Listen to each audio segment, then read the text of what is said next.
Greetings, this is Darkmaster491, and today I'm showcasing my Weakness Policy Corviknight in some Series 8 ranked double battles. Here's the team that I'll be using along with the rental code, so you can try out this team for yourself. I made timestamps for this video as usual, so if you want to skip ahead to the battles, you can click on any of the timestamps which you can find in the description for this video. The main strategy of this team is to have my Heliolisk use Parabolic Charge to prop my Corviknight's weakness policy so that my Corviknight can deal big damage with its attacks. Parabolic Charge is a move that will damage your ally Pokemon as well as both of the opposing Pokemon, so it cannot be redirected with moves like Follow Me. Corviknight has the move Power Trip, which deals more damage the more Corviknight's stats are raised. So basically you want to boost Corviknight's stats as much as possible by activating Corviknight's weakness policy, as well as having Corviknight use Max Airstream, Max Steel Spike, and Max Knuckle to boost its stats. And then Power Trip will have a base power of 160 after Corviknight gets all of those stat boosts. So it's another powerful attacking option for Corviknight. Assault Vest Heliolisk is a great answer to opposing Tornadus and Kyogre. The Dry Skin ability makes Heliolisk immune to water type moves, and it won't take much damage from Tornadus' flying type special attacks. Heliolisk has the move Weather Ball, which will become a water type move when Kyogre sets up the rain with its Drizzle ability, so Heliolisk has amazing synergy with Kyogre. Landorus-Therian is great at dealing with Pokemon that threaten Corviknight and Kyogre. Kyogre has great synergy with Corviknight since Corviknight benefits from Kyogre's Drizzle ability, which sets up the rain, which reduces the damage taken from fire type attacks. And of course Kyogre itself can easily counter fire type Pokemon with Water Spout or Scald. Alolan Marowak has great synergy with Corviknight and Kyogre since Alolan Marowak's Lightning Rod ability redirects all single target electric type attacks to itself. There's a lot of speed control on this team, such as Max Airstream from Corviknight and Landorus, Electro Web from Heliolisk, as well as Tailwind and Trick Room from Whimsicott. Anyways, I'll give a full team analysis for this team after the battles, so let's jump into the battles now.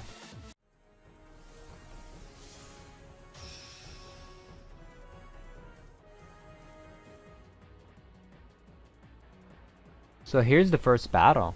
My opponent is going to lead with Thundurus Incarnate and Blastoise, while I'm going to lead with my Corviknight and Heliolisk. I'm expecting my opponent to Dynamax the Thundurus since it has the type advantage against my Corviknight. So I'm expecting the Blastoise to go for a Fake Out into my Heliolisk, and I'm expecting the Thundurus to go for the Max Lightning into my Corviknight. But Corviknight is pretty decent physical defense, so it should be able to survive the Max Lightning if I Dynamax my Corviknight, assuming that the opposing Thundurus is a physical Thundurus. My opponent Dynamaxes the Thundurus as I expected, and I'm going to Dynamax my Corviknight. So I'm going to let my Corviknight take the Max Lightning from the opposing Dynamax Thundurus so that it will activate my Corviknight's weakness policy, and then my Dynamax Corviknight should be able to pick up the KO onto the opposing Blastoise with the Max Airstream at +2 attack. I have my Alolan Marowak in the back, so I can switch out my Heliolisk and send in my Alolan Marowak next turn to redirect the Max Lightning away from my Dynamax Corviknight next turn. The opposing Blastoise is going to go for the Fake Out onto my Heliolisk, which will prevent it from attacking this turn. The Blastoise seems to be more offensive since it has the Life Orb item, so it's probably not a bulky Blastoise. The Dynamax Thundurus is going to go for the Max Lightning into my Corviknight, which will activate my Corviknight's weakness policy, and my Corviknight is able to take the hit very well. So now my game plan is to knock out all of the other Pokemon first, and knock out the Thundurus after its Dynamax turns end. My Dynamax Corviknight is going to pick up the KO onto the opposing Blastoise with the Max Airstream at +2 attack, while getting a +1 speed boost from the Max Airstream.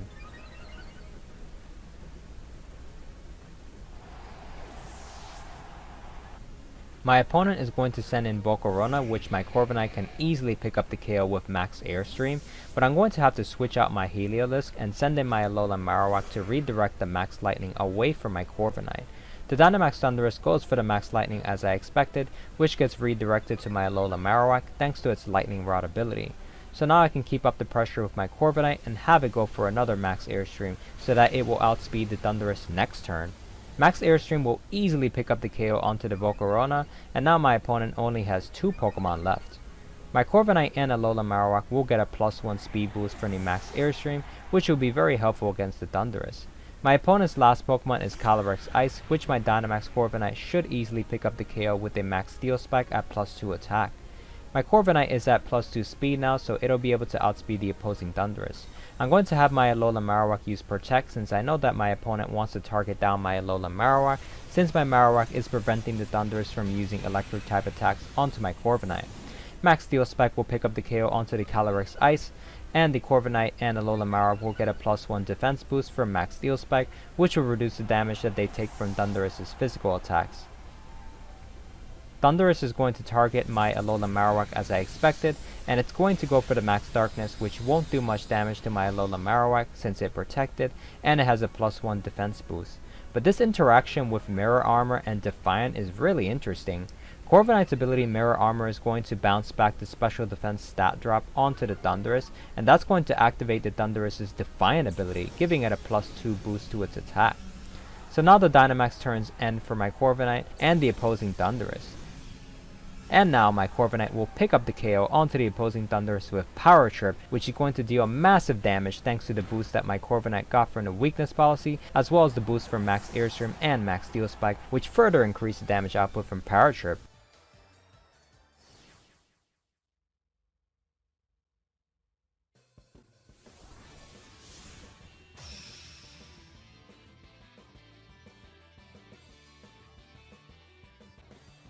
So here's the next battle. My opponent is going to lead with Grimmsnarl and Palkia, while I'm going to lead with my Corviknight and my Heliolisk. I'm going to Dynamax my Corviknight, and I'm going to have my Heliolisk use Parabolic Charge to activate my Corviknight's Weakness Policy so that my Corviknight can get a sweep going. The Grimmsnarl will most likely set up either a Reflect or a Light Screen, depending on which of my Pokemon my opponent feels more threatened by. My opponent actually decides not to Dynamax the Palkia, so my Corviknight should be able to pick up the KO onto the Palkia with the Max Airstream at +2 attack. The Grimmsnarl goes for the Reflect, so that's going to reduce the damage for my Corviknight's attacks since my Corviknight is a physical sweeper. However, my Heliolisk is going to get some chip damage onto the Palkia with Parabolic Charge, so this might be enough to put the Palkia in KO range for a Max Airstream at +2 attack for my Dynamax Corviknight. The Palkia is going to try to knock out my Heliolisk with an Earth Power, but my Heliolisk has the Assault Vest item, so it's going to take the hit pretty well. And my Corviknight is going to pick up the KO onto the Palkia with a Max Airstream at +2 attack, even with the Reflect up. So this battle should be much easier now that I've knocked out my opponent's restricted Pokemon. My Corviknight and my Heliolisk will get a +1 speed boost from the Max Airstream, which will be very useful for speed control. My opponent is going to send in the Galarian Moltres, so I'm expecting my opponent to Dynamax the Moltres and have the Moltres use Max Airstream to try to regain the speed control. But I'm going to have my Heliolisk use the move Electro Web to make sure that my opponent does not regain speed control if they decide to have the Galarian Moltres use Max Airstream. The Grimmsnarl is going to set up the Light Screen, so the Dynamax Moltres is ready to take some hits now that the Grimmsnarl has set up the Reflect and the Light Screen.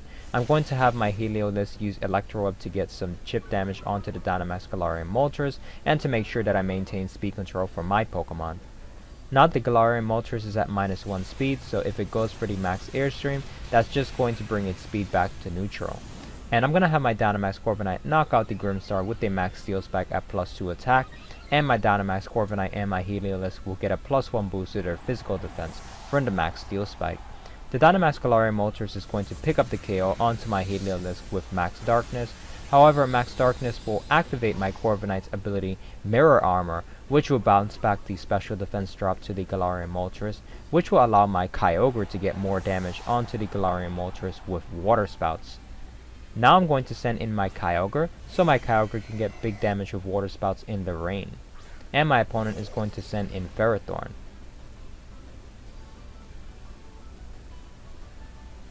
I'm going to predict that the Galarian Moltres will go for the Max Guard, and I'm going to double into the Ferrothorn, since Ferrothorn can become very annoying if it decides to go for Iron Defense or Leech Seed. My Dynamax Corviknight is going to do about 50% damage to the Ferrothorn with a Max Airstream at +2 attack, since Ferrothorn is such a bulky Pokemon, and also because the Reflect is still in effect. And unfortunately, the Water Spout for my Kyogre will not be enough to pick up the KO onto the Ferrothorn, but the Ferrothorn will be low enough in HP that it will need to go for a Protect next turn to avoid getting knocked out. The Ferrothorn is going to go for the Leech Seed onto my Kyogre to try and stay alive a little longer, With the recovery from the leftovers and Leech Seed, the Ferrothorn could try and stall for a few more turns, but the Ferrothorn shouldn't be too much of an issue since it's already taken so much damage. And since the Ferrothorn is forced to protect next turn, I can just double into the Galarian Moltres to knock out the Galarian Moltres first, and then knock out the Ferrothorn on the following turn. The Ferrothorn is going to go for the Protect as I predicted, and I'm going to double into the Dynamax Galarian Moltres with Water Spout and Brave Bird. The Dynamax Galarian Moltres is at -1 special defense, so the Kyogre will be able to get more damage onto Moltres with Water Spout, but Moltres is able to take the hit pretty well since the Light Screen is still in effect. And now my Corviknight will be able to finish off the Dynamax Galarian Moltres with Brave Bird at +2 attack, so my Corviknight and my Kyogre should be able to easily knock out the Ferrothorn since it's already taken out so much damage. The Ferrothorn can keep trying to stall, but there's not much it can do other than protect or Leech Seed my Corviknight if it somehow manages to survive the attacks from both of my Pokemon. The Ferrothorn is going to get some more HP from the leftovers and Leech Seed, but it's not enough to survive the attacks from both my Corviknight and my Kyogre. Water Spout is going to put the Ferrothorn within KO range for my Corviknight to finish it off with either Brave Bird or Power Trip, and I'm going to have my Corviknight finish off the Ferrothorn with Power Trip, and that's going to be the end of the game.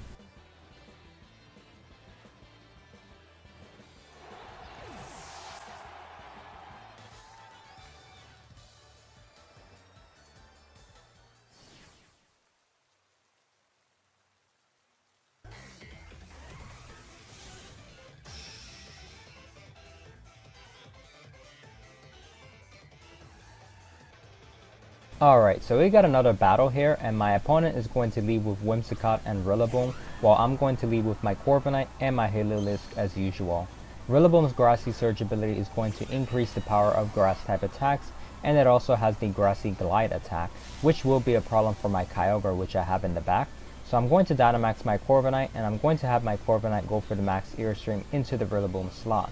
But my opponent actually decides to switch out the Rillaboom and send in Reshiram, so my Heliolisk will be able to activate my Corviknight's Weakness Policy by using Parabolic Charge, and my Corviknight will be able to deal big damage onto the Reshiram with a +2 Max Airstream, which should be enough to pick up the KO onto the Reshiram.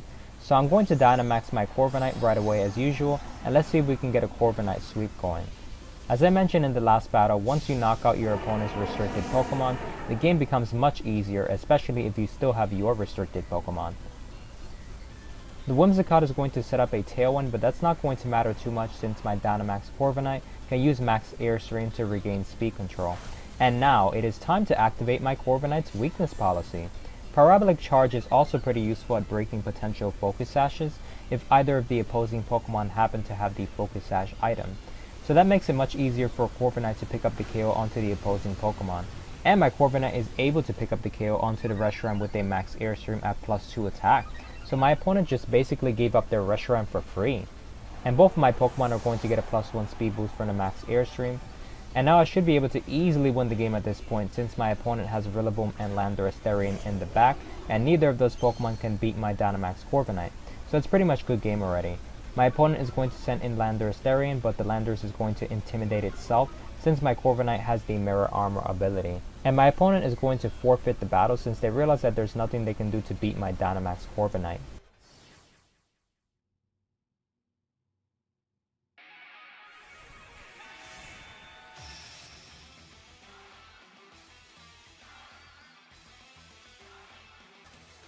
And here's the final battle of this video.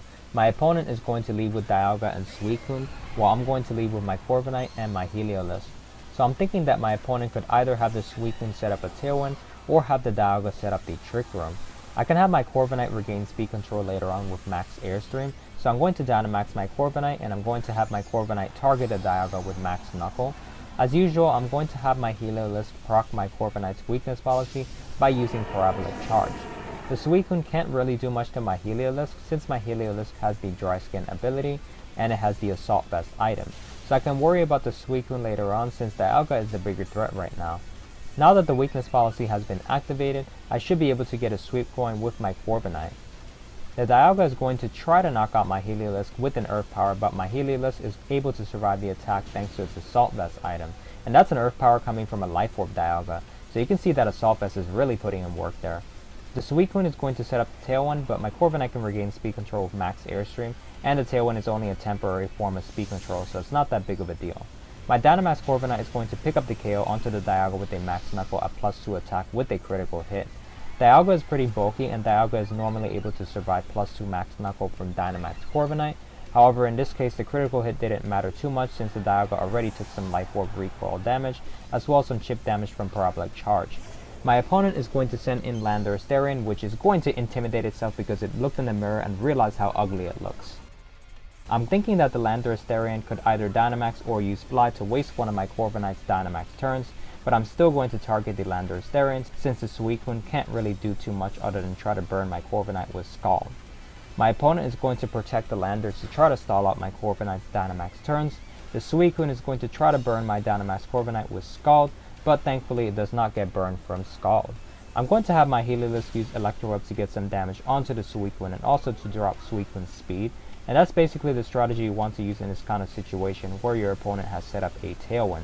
Use Electro Web to lower the speed of the opposing Pokemon while using Max Airstream to increase the speed of your Pokemon. My Dynamax Corviknight is going to get enough damage onto the Landorus-Therian with Max Airstream so that another Max Airstream will pick up the KO onto the Landorus next turn, even if my opponent Dynamaxes the Landorus-Therian. And this turn I'm going to predict that the Landorus-Therian will use Fly to try to waste my Corviknight's last Dynamax turn, but I'm not going to fall for that trick. I'm going to have my Heliolisk use Electro Web once again to drop the Suicune's speed so that my Corviknight will be able to outspeed the Suicune.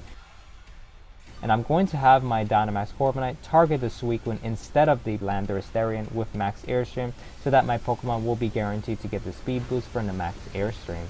And my Dynamax Corviknight is able to pick up the KO onto the Suicune with Max Airstream. So now my opponent only has one more turn of Tailwind and the Landorus is stuck using Fly, so it won't be able to Dynamax next turn. My opponent is going to send in Rillaboom, which could go for a Fake Out to stop my Corviknight from attacking the Landorus since my Corviknight's Dynamax turns have ended. But even so, there's not much that the Landorus-Therian can do at this point, since my Corviknight should be able to pick up the KO onto the Landorus-Therian next turn with a Brave Bird at +3 attack, even if the Landorus-Therian Dynamaxes. So the Rillaboom is going to go for the Fake Out to prevent my Corviknight from attacking the Landorus-Therian this turn. I'm going to have my Heliolisk drop the Rillaboom speed by 1 stage so that my Alolan Marowak can outspeed the Rillaboom next turn after the Tailwind ends, since I was expecting my Heliolisk to get knocked out this turn. And the Landorus-Therian is going to finish off my Heliolisk with Fly, so now my Alolan Marowak gets to come in for free. So basically I want to make sure that I won't lose this game if my opponent manages to knock out my Corviknight next turn, so by lowering Rillaboom's speed, Marowak won't have to worry about taking a potential critical hit high horsepower from the Rillaboom since it should be able to outspeed the Rillaboom after the -1 speed drop. My Alolan Marowak has a lot of investment in speed, so it's made to work under Tailwind. My opponent is going to Dynamax the Landorus-Therian, but my Corviknight should be able to pick up the KO onto the Dynamax Landorus with a Brave Bird at +3 attack.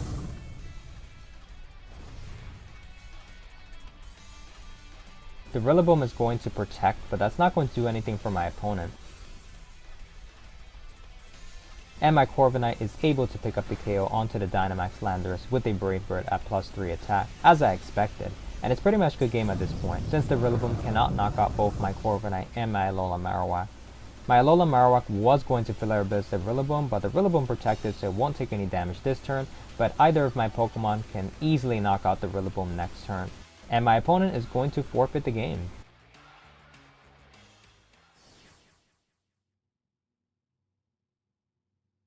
Here's the Pokepaste for my team.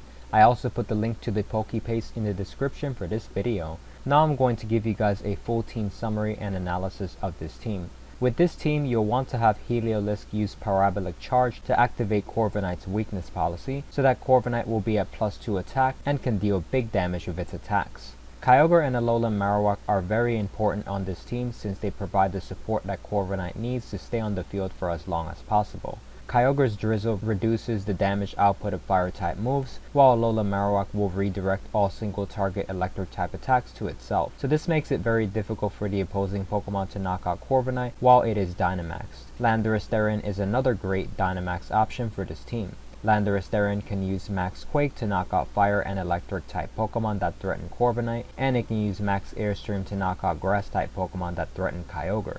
This team has different forms of speed control. Heliolisk has Electro Web, which will drop the speed of both of the opposing Pokemon.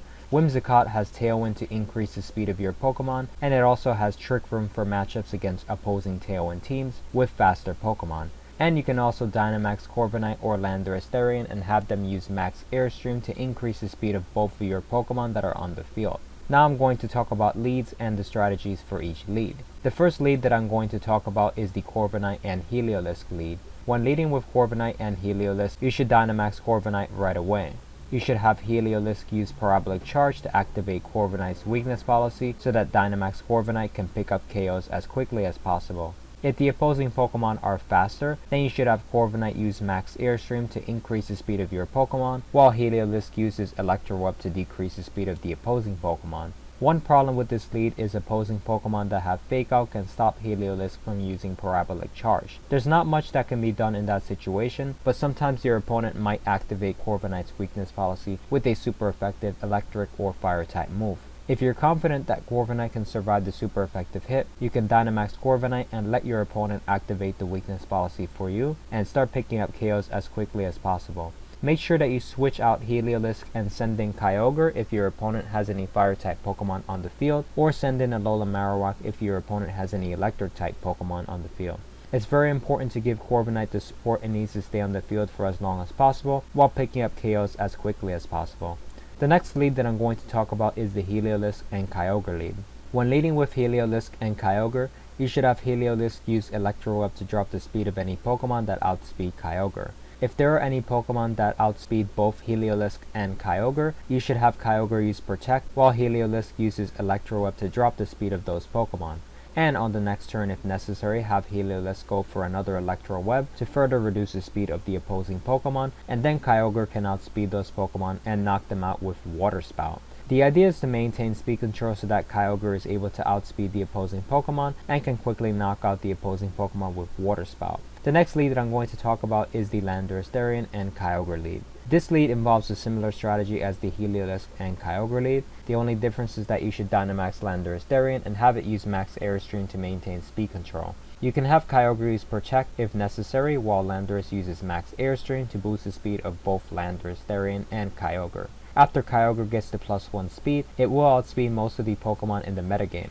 Just be careful if your opponent has a Regieleki on their team, since a max speed Regieleki will outspeed Kyogre even if Kyogre is at +1 speed.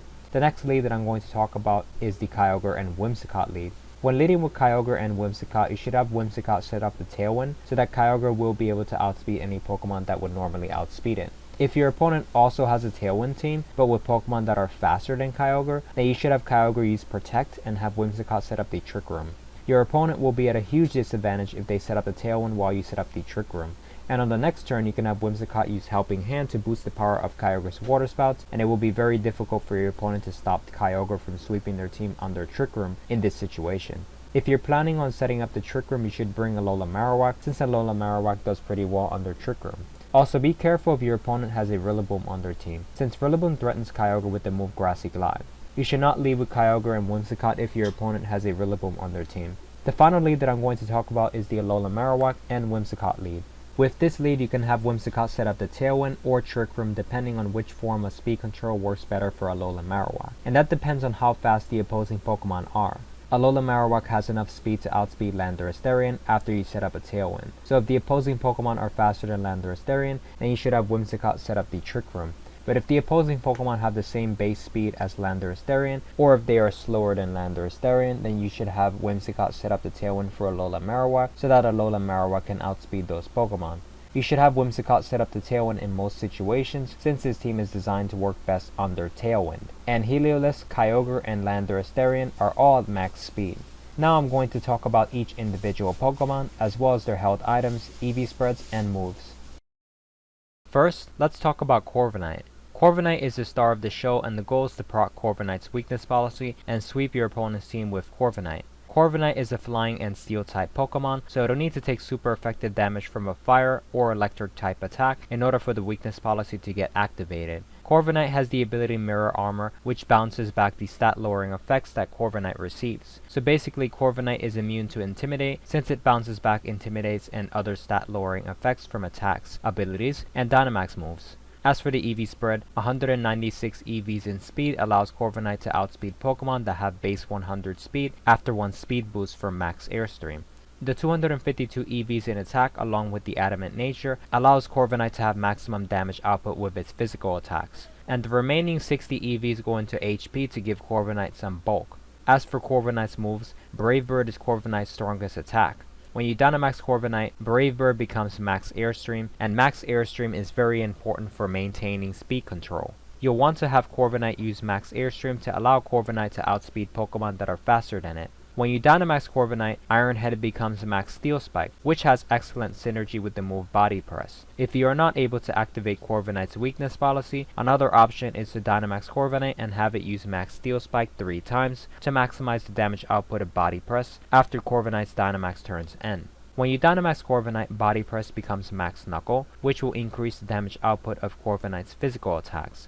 And finally, Power Trip is a move that does more damage the more Corviknight's stats are raised. Power Trip starts off with a base power of 20, and it increases its damage output by 100% for each stage a stat has been increased by Corviknight. This means that for each stat boost that Corviknight receives, Power Trip will increase by 20 base power. When Corviknight's weakness policy is activated, Corviknight gets a +2 boost to its attack and a +2 boost to its special attack. So that's 4 stat boosts in total. So the damage output of Power Trip increases by 80 base power, and it will now have a total of 100 base power. Corviknight can further increase the damage output of Power Trip by using Max Airstream, Max Steel Spike, or Max Knuckle to further boost its stats. With 3 Dynamax turns, Corviknight can get a total of 3 stat boosts, so the damage output of Power Trip will increase by 60 base power, and it will now have a total of 160 base power. Brave Bird would still do more damage than Power Trip at this point, since Brave Bird gets the same type attack bonus, but Power Trip is still a powerful attack to use against Pokemon that resist Corviknight's other attacks. When you Dynamax Corviknight, Power Trip becomes Max Darkness, which decreases the special defense of the opposing Pokemon. This can be very helpful since the special defense drops allow Heliolisk and Kyogre to deal more damage to the opposing Pokemon with their special attacks.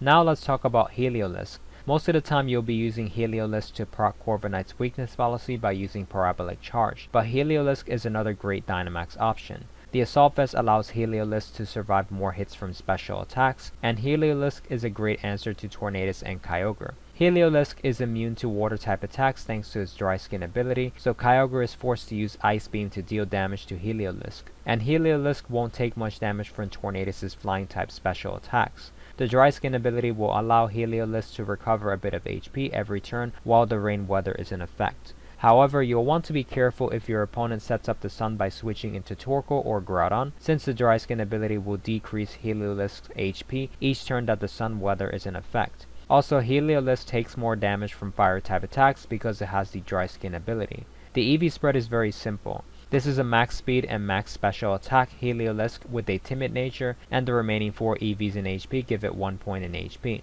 The 0 IVs in attack minimize the damage taken from foul play and confusion damage. As for Heliolisk's moves, Parabolic Charge is the move that you'll want to use to activate Corviknight's weakness policy. Parabolic Charge is also useful in keeping Heliolisk alive since it steals the HP for all of the Pokemon that are hit by this move. Electro Web is very useful in maintaining speed control since it decreases the speed of both of the opposing Pokemon by 1 stage. Thunder becomes 100% accurate when the rain weather is in effect, so you should switch in Kyogre to set up the rain for Heliolisk to guarantee that Thunder will never miss. Weather Ball is a move that changes type depending on the weather. It's an amazing move that has great synergy with Kyogre's Drizzle ability. You can switch in Kyogre while you have Heliolisk use Weather Ball to deal big damage to ground type Pokemon like Landorus-Therian. Weather Ball will become a water type move when the rain weather is in effect, so it's a great combo to use to knock out ground type Pokemon that threaten Heliolisk. Also, if your opponent switches into Torkoal or Groudon to set up the sun, Weather Ball will become a fire type move, so you can take advantage of this and have Heliolisk use Weather Ball to deal big damage to Pokemon that are weak to fire type moves while the sun weather is in effect. When you Dynamax Heliolisk, the max move also changes type based on the weather, so if the rain weather is in effect, Weather Ball will become Max Geyser. Now let's talk about Kyogre. Kyogre's Mystic Water item increases the damage output of Kyogre's water type attacks by 20%. Kyogre's Drizzle ability sets up the rain, which increases the damage output of water type moves by 50%. The rain also decreases the damage output of fire type moves by 50%, so this is very helpful for Corviknight. As for the EV spread, this is a max speed and max special attack Kyogre with timid nature, and the remaining 4 EVs in HP give it 1 point in HP.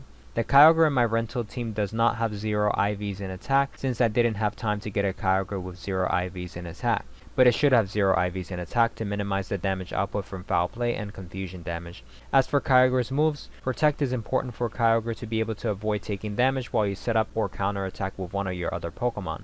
Water Spout is Kyogre's strongest attack. It has a maximum base power of 150, and it targets both of the opposing Pokemon. You'll want to maintain speed control for Kyogre and then have Kyogre pick up KOs with Water Spout. However, Water Spout will do less damage the less HP that Kyogre has, but you can Dynamax Kyogre and Water Spout will give Max Geyser a base power of 150, so that's another option if Kyogre is running a bit low on HP. Scald is an option for a single target water type move that is 100% accurate. It's useful if your opponent has the move Wide Guard. A Kyogre that relies on Water Spout and Origin Pulse will struggle against a Pokemon that has the move Wide Guard, and will often be forced to Dynamax in order to play around the Wide Guard. But if you've already used up your Dynamax, Kyogre will not have that option, so it's a good idea to have a single target water type move for that situation. Finally, Ice Beam allows Kyogre to hit Grass and Dragon type Pokemon for super effective damage. Now let's talk about Alolan Marowak. The Thick Club item is the best item for Marowak since it doubles Marowak's attack stat. Alolan Marowak is a Fire and Ghost type Pokemon, so it is immune to normal and fighting type attacks, and the Lightning Rod ability gives it an immunity to electric type attacks, so Alolan Marowak has a total of 3 immunities, so it's a pretty great Pokemon on its own. The Lightning Rod ability also makes Alolan Marowak an excellent support Pokemon for this team, since it can be used to redirect single target electric type attacks away from Corviknight and Kyogre. As for the EV spread, the 108 EVs in speed allow Alolan Marowak to outspeed Landorus-Therian after you set up the Tailwind. The 244 EVs in HP give Alolan Marowak some decent bulk, and the remaining 156 EVs will go into attack so that Alolan Marowak can deal big damage with its attacks. Adamant Nature is the best nature for this Alolan Marowak to further increase the damage output of its physical attacks. As for Marowak's moves, Protect allows Marowak to avoid taking damage while you reposition or knock out an opposing Pokemon that is threatening Marowak. Flare Blitz is Alolan Marowak's strongest attack. Although there is a Kyogre on this team and it may not be optimal to use Flare Blitz while the rain weather is in effect, if your opponent sets up the sun by switching into Torkoal or Groudon, then Alolan Marowak will benefit from this. And your opponent will want to set up the sun very often to decrease the damage output from Kyogre's water type attacks. Poltergeist is a very strong option for a ghost type attack. However, you'll want to be careful since Poltergeist only works if the opposing Pokemon has a held item. When you Dynamax Alolan Marowak, Poltergeist becomes Max Phantasm, which decreases the defense stat of both of the opposing Pokemon by 1 stage. This has excellent synergy with Alolan Marowak since the defense drops will allow Alolan Marowak to deal more damage with its physical attacks. Finally, Swords Dance increases Marowak's attack by 2 stages, which is very useful since Incineroar and Landorus-Therian are very common Pokemon in this metagame, and these Pokemon will be switching in very often to decrease Marowak's attack stat with their Intimidate ability, so it's very important to have a way to increase Marowak's attack stat. Now let's talk about Landorus-Therian. The Safety Goggles item protects it from Venusaur's sleep powders as well as any potential spores from Amoonguss. Also, Landorus's attacks will not get redirected by Rage Powder, which is very useful against teams that depend on Amoonguss for redirection. Intimidate decreases the attack stat of both of the opposing Pokemon by 1 stage when you send in Landorus-Therian. As for the EV spread, this is a max speed Landorus-Therian with Jolly Nature. The 204 EVs in defense allow Landorus to survive a Behemoth Blade from Jolly Nature's Zacian. This is very useful in situations where you are not able to maintain speed control for Landorus-Therian. And the remaining 52 EVs in attack will increase Landorus-Therian's damage output for its physical attacks. As for Landorus's moves, Swords Dance allows Landorus to boost its attack by 2 stages, so it doesn't have to worry too much about Intimidates from Pokemon like Incineroar and opposing Landorus-Therians. Earthquake is a powerful option for a spread move that has great synergy with Corviknight, since Corviknight is a flying type Pokemon, so it's not affected by Earthquake. And Landorus-Therian can use Earthquake to deal big damage to fire and electric type Pokemon that threaten Corviknight. Also, Earthquake cannot be redirected since it's a spread move. When you Dynamax Landorus, Earthquake becomes Max Quake, which gives both of your Pokemon a +1 boost to their special defense each time Max Quake is used. Fly is not such a great move on its own since it's a 2-turn move, but it becomes Max Airstream when you Dynamax Landorus, and Max Airstream gives both of your Pokemon a +1 boost to their speed each time Max Airstream is used, which is very important for maintaining speed control. Finally, Rock Slide is a spread move rock type attack that allows Landorus to deal super effective damage to ice type Pokemon which threaten it, as well as Pokemon like Zapdos and Thundurus which are immune to Earthquake. It also has a 30% chance of flinching each Pokemon that is hit by Rock Slide. When you Dynamax Landorus, Rock Slide becomes Max Rockfall, which is a very powerful option for a single target rock type attack. Finally, let's talk about Whimsicott. The Focus Sash item allows Whimsicott to survive at least one attack before fainting. The Prankster ability increases the speed priority of Whimsicott's status category moves by 1, so Tailwind will get +1 priority thanks to Whimsicott's Prankster ability. The EV spread is very simple. The 252 EVs in speed with timid nature are optimal so that Whimsicott will be as fast as possible. The 252 EVs in special attack maximize the damage output for Dazzling Gleam, and the remaining 4 EVs go into HP to give it 1 point in HP. The 0 IVs in attack minimize the damage taken from foul play as well as confusion damage. As for Whimsicott's moves, Tailwind is the most important move for Whimsicott since it doubles the speed of all your Pokemon for 4 turns. The Prankster ability allows Whimsicott to safely set up the Tailwind in most situations since Tailwind will be at +1 priority thanks to Whimsicott's Prankster ability. Trick Room gives Whimsicott an option to counter opposing Tailwind teams that have faster Pokemon. It can also be used to reverse a Trick Room that an opposing Pokemon has set up. Helping Hand increases the power of an ally Pokemon's attack by 50%, and finally Dazzling Gleam is Whimsicott's attacking move which deals damage to both of the opposing Pokemon. So that's it for this video. If you enjoyed watching this video, make sure to hit that like button, leave a comment, and subscribe to my YouTube channel. Thanks for watching, and I'll catch you all next time.